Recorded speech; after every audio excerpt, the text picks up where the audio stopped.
WhatsApp guys, welcome to day 113 guys. ছাদে আসলাম এই কেবল, আর right now বাজতেছে 6টা অলমোস্ট।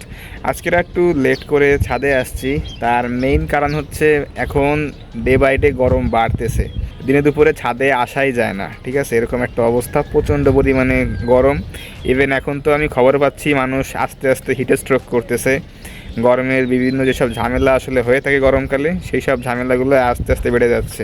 তো ওভারঅল এখন যতটা সম্ভব ঘরের মধ্যে থাকার ট্রাই করি। আর এখন একটু রোদটা একটু নামছে, সূর্য একটু নামছে, তো যার জন্য ছাদে চলে আসলাম।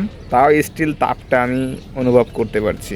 তো এই হলো সূর্যের পজিশন, আর হয়তো সর্বোচ্চ 5 থেকে 10 মিনিট পরেই অস্ত চলে যাবে। তো এখন তো পুরো বিশ্ব জুড়ে একটা ভয়াবহ একটা অবস্থা, তেলের সংকট, রাজনৈতিক অস্থিতিশীলতা, সব রকম ঝামেলা এখানে আছে। তো তার মধ্য দিয়ে তো এখন লোডশেডিং একটা কমন ব্যাপার হয়ে গেছে আমাদের জন্য। বাংলাদেশে আগে থেকেও এই সমস্যা ছিল, বাট এখন যেই ফুয়েল ক্রাইসিস, তার জন্য বিষয়টা আরও বেড়ে গেছে। আজকেরা আমি নিজের দেখছি, আমি সকালে ঘুম থেকে উঠছি তোমার 8:30টার সময়, সেই সময় দেখি কারেন্ট নাই, লোডশেডিং। সেই কারেন্ট আসছে তোমার 10:45 বেজে, মানে অলমোস্ট আমার দেখা মতো 2 ঘন্টা তোমার কারেন্ট ছিল না। এরপরে তোমার কারেন্ট 1 ঘন্টা ছিল, মানে 11:15 থেকে 12:15 মতো 1 ঘন্টা কারেন্ট ছিল।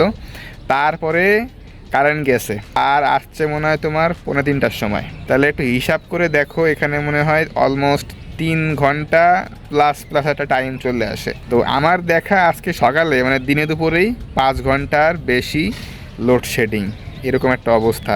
আর যদি লোডশেডিং হয় তোমার 3 ঘন্টা, কারেন্ট তুমি পাচ্ছ 1 কি 1.5 ঘন্টা। আজকেরা আমার ঘরের যে যাবতীয় কাজবাজ সেইগুলো অনেকক্ষণ যাবত আটকে ছিল। ইভেন আমার আজকেরা ভাত রান্না করব হচ্ছে তোমার কয়টা 1টা কি 1:30টার সময় ভাত রান্না হয়ে যায়, কারেন্ট আসে না 3 ঘন্টা যাবত। আমার সেই ভাত পরে 2:30টার সময় তোমার দিতে হয়েছে চুলায়, রান্না করে পরে খাওয়া লাগছে মোটামুটি 3:30 বাজে। পানির সংকট আছে, মোটরে তোমার তো পানি উঠানো কারেন্টের মাধ্যমে, কারেন্ট তো নাই, তো তোমার পানি উঠবে কেমনে? মোটরে পানি নাই, ভালো করে গোসলটাও করতে পারি নাই, করছি তা কোনো মতে। তো ওভারঅল মানে কি বলবো, একটা যাচ্ছে তাই অবস্থা।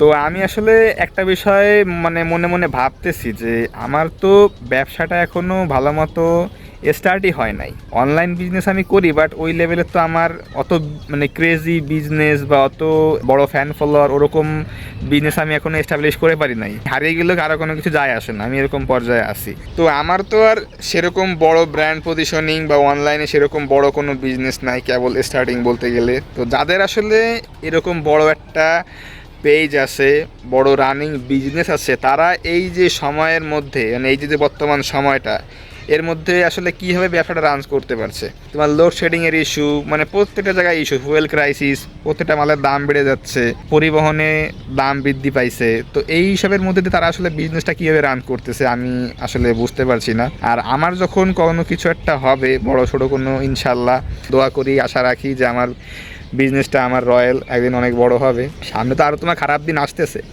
তো এই সময় ওই সময়টা আমরা আসলে কিভাবে প্রত্যেকটা জিনিস রান করব, সেটা নিয়ে আমি আসলে খুবই সন্দিহান, খুবই আমি বলতে গেলে চিন্তিত যে দুনিয়াটা আসলে কোন দিকে মুভ করতেছে, আমরা কি আদৌ সারভাইভ করতে পারবো কি না। এই যে বর্তমান অবস্থা, একটা সামান্য ফুয়েল ক্রাইসিসই পুরো বিশ্বকে একদম থমকে দিছে, পুরো একটা বাজে অবস্থা হয়ে গেছে, প্রত্যেকটা দেশের একদম সেম অবস্থা।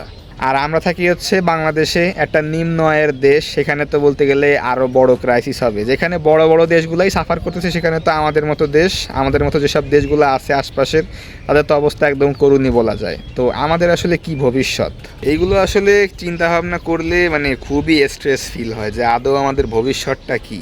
আমি যে একটা ব্র্যান্ড রান করব, এই যে অবস্থা, লোডশেডিং থাকে, কারেন্ট থাকে না, এরকম পরিবহন যাতায়াতে সব জায়গায় এত পরিমাণ ইস্যু, আমি একটা মানুষ কীভাবে আমার ব্র্যান্ডটাকে রান করব।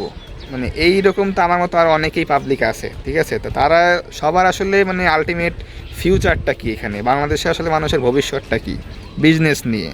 শুধুমাত্র বিজনেস বললে ভুল হবে, জবেরও তো সেম অবস্থা। তো বলতে গেলে অনেকে এখন তো বিজনেসটাকে একটা ভালো একটা ট্রেন্ড বানায় ফেলছে, শো অফ বানায় ফেলছে যে বিজনেস করলে বড় লোক সড় লোক, ইনস্টাগ্রাম দেখে এই অবস্থা।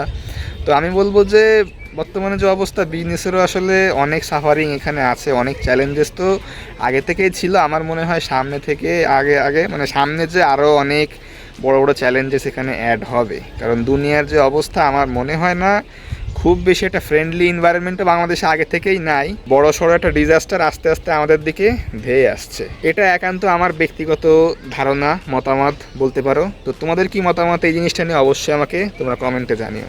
শুধুমাত্র একটা কথাই বলতে চাই যে বাংলাদেশ কখনোই বিজনেস ফ্রেন্ডলি এনভায়রনমেন্ট ছিল না, এই মুহূর্তে তো নাই, আর ফিউচারেও যে থাকবে কি না সেটা নিয়ে আমার যথেষ্ট ডাউট আছে। তো গাইস, সারাদিন তো বেশ ভালো পরিমাণেই গরম, সূর্যের তাপ ছিল, গাছগুলো বলতে গেলে অবস্থা বেশ খারাপ।